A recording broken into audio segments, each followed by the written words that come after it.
Okay, dear students, now we are back to our next session, Geography, second lesson, second session. Okay, up to last session we had learned about mountains, especially of a fold mountain we have learned in last session. Now we are going to learn next type of mountain, that is a block mountain. Okay, page number 11. We are on page number 11. Here comes a block mountain. All see.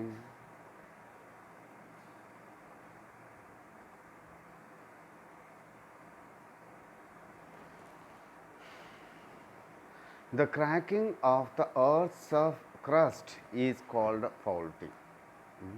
When we give forces from both sides, then what happens?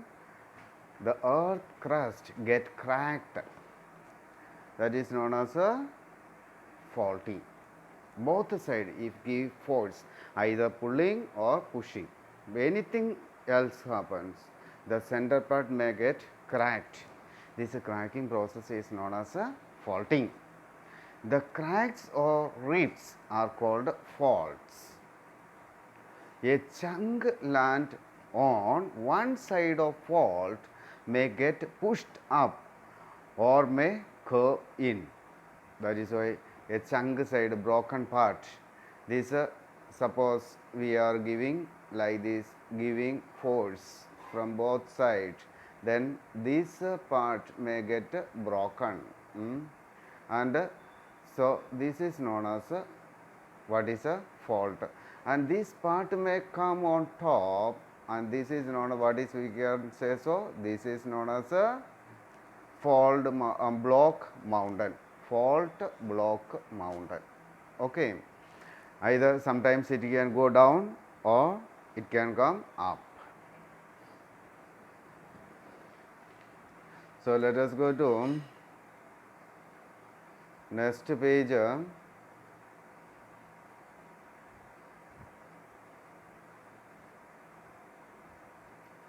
Young block mountains and rift valleys have steep side, like a steep side. But other mountains, what will be? They have a slopy side like this, slopy side. What about this side? This is a steep side. So the valleys are gradually widened. Their sides are worn back by wind and water or ice. The valley downside part may get widened because of work of wind or ice glacier. When come, they will erode and will deposit here and get what its valley may get widened.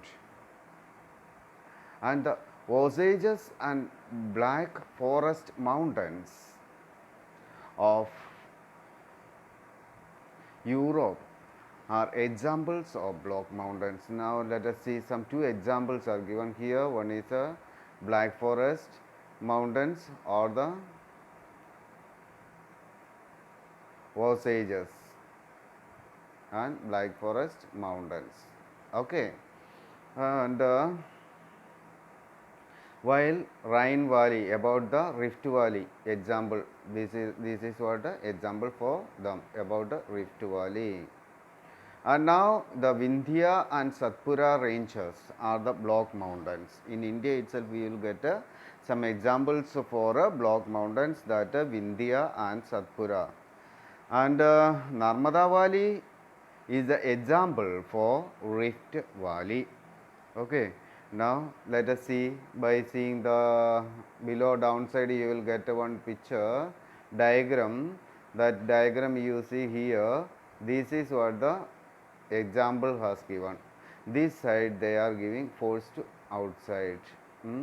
Then what will happen? This breakage, center part get blocked.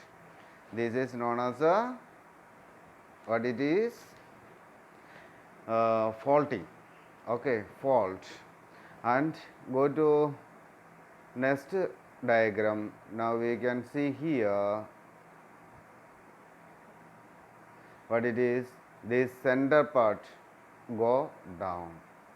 This is known as a rift valley between two mountains. These both sides, these are raised on top. That is known as a fault mountain. Then again we can see the side of this.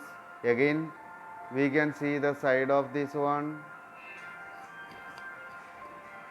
Side. This side can be what it is.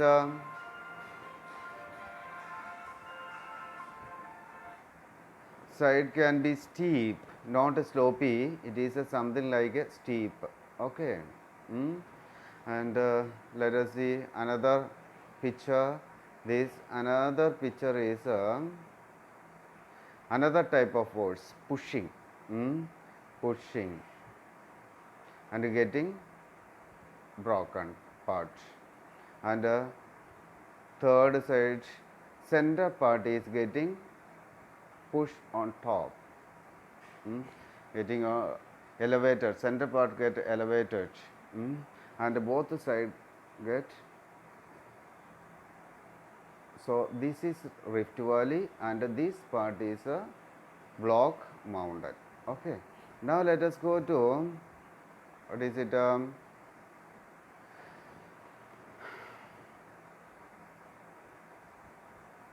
Volcanic mountain. Next type of mountain, that is a volcanic mountain.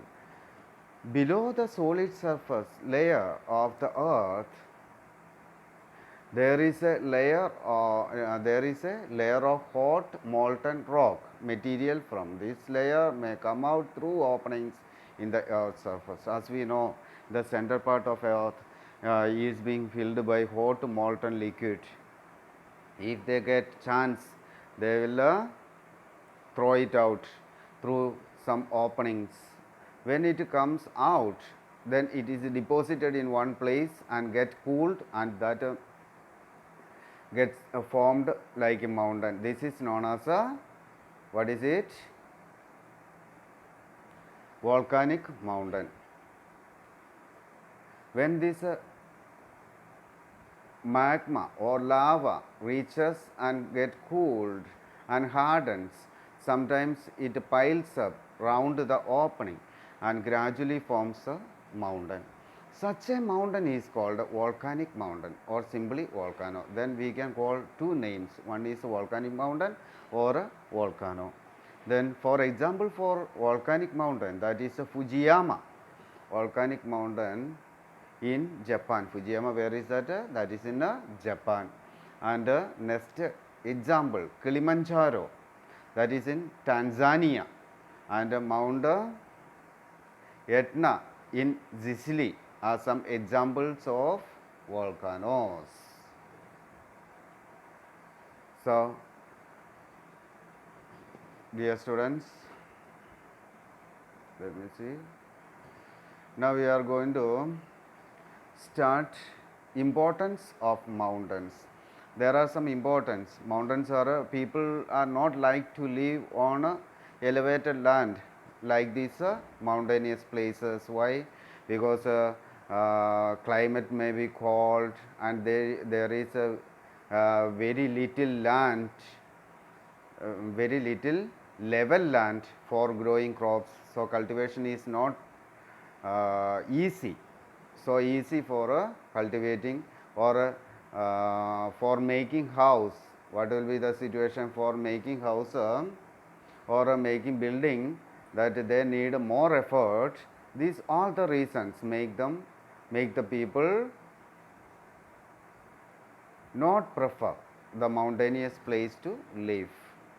And the mountains are useful in other ways. Some opposite ways also is glacier. Glaciers, what do you mean by glacier? Glacier is the large moving pieces of moving ice. When it moves come down, then temperature increases, that get melted and it forms a river. Then when that water flows through a slopey area, then its speed will be too high, and mountains fast flowing, so they are ideal for what purpose? For generating hydroelectricity. Then the mountain slope, besides all these mountain slopes often have forest areas which give us wood and many other useful things. Many tourists visit the mountains to enjoy the scientific beauty and to take part in adventure sports such as skiing, mountaineering, and white water rafting. So, dear students, next class we will learn about plateaus. So, have a nice day and read the lesson properly and learn, try to understand. Okay. So, good. I wish you a good day. Thank you.